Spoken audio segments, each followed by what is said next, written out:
চালাচ্ছেন, আমার মনে হয় না কিয়ামতের আগ পর্যন্ত এই সরকার গণহত্যার বিচার করতে পারবেন। এই সরকার আমাদের রক্তের উপরে চেয়ারে বসে আছে।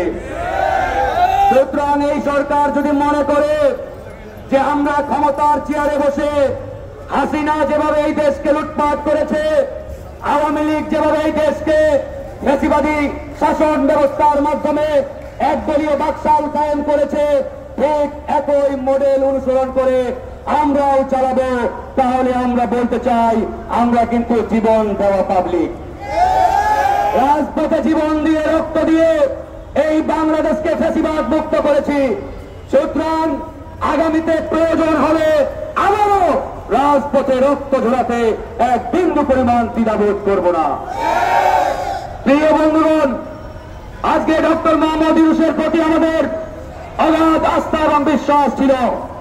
আমরা মনে করেছিলাম এই সরকার ক্ষমতার চেয়ারে বসে গণহত্যার বিচার করবেন, আওয়ামী লীগকে নিষিদ্ধ করবেন, আহতদের সুচিকিৎসার ব্যবস্থা করবেন। কিন্তু আমরা অবাক হয়ে লক্ষ্য করলাম ক্ষমতার চেয়ারে বসার 10 মাস পেরিয়ে গেলেও আওয়ামী লীগ নিষিদ্ধের প্রশ্নে সরকার অনেকটাই নীরব। আমরা যখন ভিতরে নাড়াচাড়া দেওয়া শুরু করলাম তখন জানতে পারলাম এরা তলে তলে আওয়ামী লীগকে পুনর্বাসনের চেষ্টা করছে। আওয়ামী দোসরদের প্রমোশন দিয়ে বড় বড় চেয়ারে বসাচ্ছেন, ডানে বামে সামনে পিছনে চাচা মামা ভালুদেরকে বড় বড় চেয়ার দিয়ে এরা পদায়ন করছেন।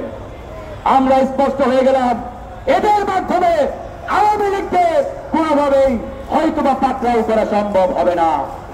আজকে গণহত্যার বিচার আমরা বলেছি, বিএনপি বলেছে, জামাত বলেছে, আমরা গণ অধিকার পরিষদ বলেছি আমরা গণহত্যার বিচার চাই। কিন্তু অত্যন্ত দুঃখের বিষয়, গণহত্যার বিচারের যে অগ্রগতি, যে গতিতে গণহত্যার বিচারের কার্যক্রম এই সরকার চালাচ্ছেন, আমার মনে হয় না কিয়ামতের আগ পর্যন্ত এই সরকার গণহত্যার বিচার করতে পারবেন। প্রিয় বন্ধুগণ, আমরা এই সরকারের উপর আস্থা রেখেছিলাম, কিন্তু আমরা আনলিমিটেড আস্থা রাখবো না। আমরা এই সরকারকে সময় দিয়েছিলাম, কিন্তু কিয়ামত পর্যন্ত সময় দেব না। আজকে আমরা যখন দেখি একজন নিষিদ্ধ ঘোষিত সংগঠনের নেতা ঢাকা উত্তর সিটি কর্পোরেশনের মতো গুরুত্বপূর্ণ একটি প্রতিষ্ঠানের প্রধানের দায়িত্ব পায়, তার মানে আর বুঝতে থাকে না এই সরকার জনগণের সংস্কার নয়, জনগণের আকাঙ্ক্ষা নয়, এরা আওয়ামী লীগের আকাঙ্ক্ষা বাস্তবায়নে বেশি তৎপর। আজকে এজাজ, এই মোহাম্মদ এজাজকে, তার ইতিহাস, তার স্ত্রী এদেশের মানুষ জানে। আপনারা জানেন 2018 সাল পর্যন্ত মোহাম্মদ এজাজ নিষিদ্ধ সংগঠন হিজবুত তাহরীরের সক্রিয় নেতা ছিলেন। শুধু নেতা বললে ভুল হবে, প্রথম সারির নেতা ছিলেন। 1 থেকে 5 জনের মধ্যে টপ লেভেলের নেতা ছিলেন মোহাম্মদ এজাজ।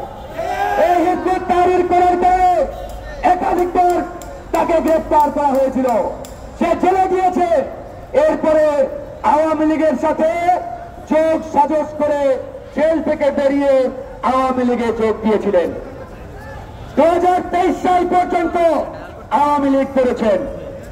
আওয়ামী লীগের দাঙ্গাবাজি, চাঁদাবাজি, টেন্ডারবাজি প্রত্যেকটা অপকর্মের সাথে মোহাম্মদ এজাজ জড়িত ছিলেন।